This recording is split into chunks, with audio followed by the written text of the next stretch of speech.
ادي ياسر ابراهيم طويل عليه قوي، بين هاوزن طويل عليه قوي، لكن اتلعبت الكوره واللي انقذها هو زيزو.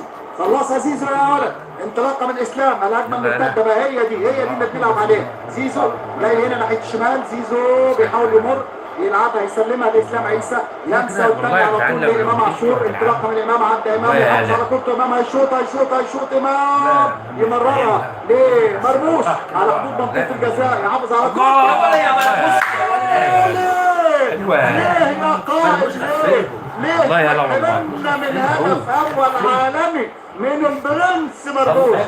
بدايه الهجمه من اولها روعه ما بين زيزو واسلام وفتوح وامام عاشور، وفي النهايه تصل لمرموش. كان لازم تخلص بجول، كان لازم تخلص بهدف، لكن القائم الايمن يتزحزح ويتحرك من مكانه ويدخل لجوه شويه ويمنع هدف مؤكد لمنتخبنا الوطني المصري.